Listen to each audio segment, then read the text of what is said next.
Hi friend अभी चले AC नतून रेसिपि निये तो आज के बनाচ্ছি এই যে মেথি শাক।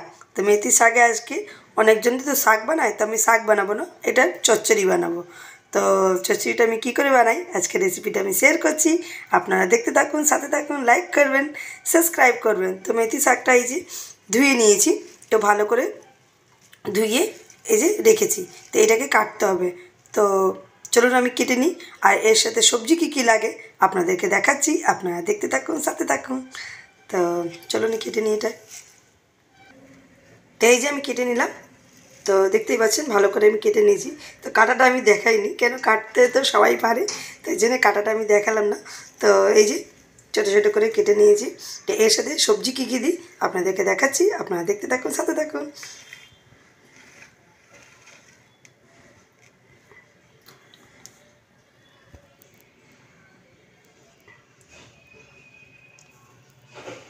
তো চচ্চড়ির মধ্যে এই যে সবজিটা, তো বেগুন কেটে রেখেছি, লম্বা লম্বা করে বেগুন কেটে দিয়েছি, তার সাথে আলু আর কাঁচা লঙ্কা।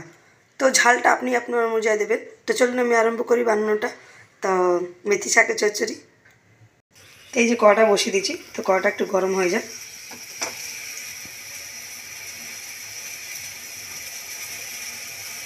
তো এই যে কড়াটা গরম হয়ে গেছে, তো এবার তেলটা দেবো। তো তেলটা চচ্চড়ি আছে মেথি শাকে, তো তেলটা কম দেবো, এটা চচ্চড়ি বলে আমি তেলটা কম দিচ্ছি।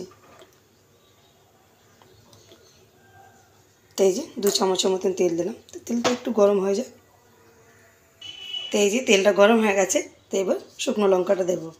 তো অনেকজন চচ্চড়িটা বানাতে পারে না, আর চচ্চড়িটা অনেকজন খায়ও না। তো এইভাবে রান্না করবেন, সত্যি আপনাদের খুবই ভালো লাগবে। তো একবার বাড়িতে ট্রাই করবেন। তো যাই হোক, তেলটা গরম হয়ে গেছে আর শুকনো লঙ্কাটাও ভাজা ভাজা হয়ে গেছে। তো এবার তার সাথে এবার মশলাটা দেবো। তো এই যে 5 ফোড়ন দিচ্ছি, এবার সাথে সাথে শাকগুলো দিয়ে দেবো। তো এই যে শাকটা দিয়ে দিচ্ছি।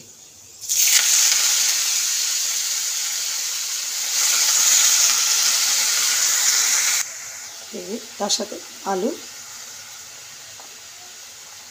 বেগুন আর 4টে কাঁচা লঙ্কা। তো এটা হয়ে যায়, তো হচ্ছে। তো এর সময় আমি নুন, এই সরি আবার ভুল হয়ে গেল, হলুদ। আপনারা বুঝতে পারবেন, এমন কোনো কথা নেই, কি দেখাচ্ছি তো সমান করেই। তো এই যে নুনটা দিলাম, তো নুনটা আপনি আপনার অনুযায়ী দেবেন।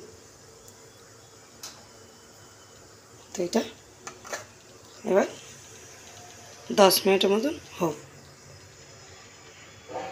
তার যতটা বললাম আপনাদের কি শাক বানাচ্ছি, তার জন্যে এটা কমে যাবে অনেকটা। তো নরম হয়ে গেলেই দেখতেই পারবেন অনেকটা কমে যাবে। তো তাতে 10 মিনিট মতো এটা হতে দিন। তো চলুন আরেকবার দেখিয়ে নিই শাকটা হয়েছে নাকি। তো এই যে হয়নি, কিন্তু জল ছেড়ে দিয়েছি শাকে। তো একবার এরকম করে দেখে নিতে হবে। তো দেখতেই পাচ্ছেন কতটা জল ছেড়েছে। এটা জলটা পুরো শুকিয়ে যেতে হবে। তো অনেকজন শাক করে না, ভাজা করে না, তো আমি আজকে ওই জন্যই চচ্চড়ি করে দেখালাম, কি চচ্চড়িটাও খুবই ভালো লাগে খেতে। তো এটা একটু জলটা শুকা।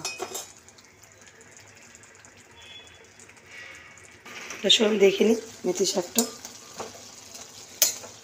তো দেখতে পাচ্ছেন অনেকটা জলটা কমে গেছে। তো এটা দেখে নিতে হবে এরকম করে। আলুটা হয়ে গেলেই, আলুটা হয়ে গেছে, তো যতক্ষণ জলটা শুকাচ্ছে না, তো আরও একটু জল আছে, এটাকে ভালো করে শুকিয়ে নিতে হবে। এইরকম করে আপনারা একটু মেখে দেবেন আলুটা, তাহলে মাখা মাখাটা হয়ে যাবে। ওটা চুল মেখে নিই, তা একটু হোক।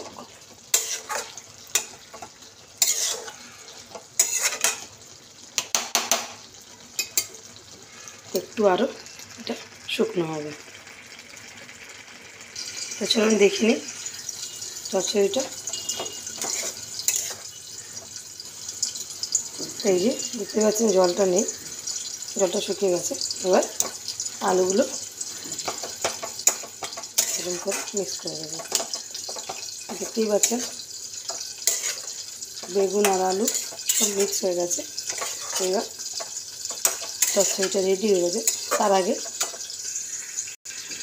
একটু মিষ্টি দেবো। তো মিষ্টিটা অল্প করেই দেবো, কারণ মেথি শাকটা একটু তিক্তটা লাগে, তাই জন্য একটু চিনিটা দিলাম। তো চিনিটা একটু গলে যাক।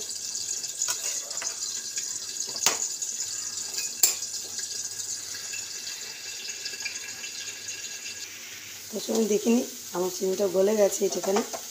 তো এই যে মাখা মাখাও হয়ে গেছে, দেখতেই পাচ্ছেন। তো সেখানে এটাকে নামিয়ে দিয়ে যাক। এই যে পুরো দেখুন বেগুন, আলু আর মেথি শাকটা পুরো ভালো করে হয়ে গেছে। তো নামিয়ে দিই এটা। তো এই যে আমার মেথি শাক রেডি হয়ে গেছে। তা আপনাদের বাড়িতে এরকম বানাবেন, ট্রাই করবেন, খুব ভালো লাগে খেতে। আর খেয়ে বলবেন কমেন্টে কেমন হয়েছে। তো মেথি শাকটা খাওয়াটা খুব ভালো, আর বাচ্চারাও খেলেও খুব ভালো হয় এরকম বানিয়ে দিলে। তো ভাজাটা অনেকটা তেল লাগে বলে আমি এটা বানালাম। এটা বড়রাও খেতে পারে আর বাচ্চারাও খেতে পারে, তো এটা ভালোই হয় খেলে। তো টাটা, বাই বাই।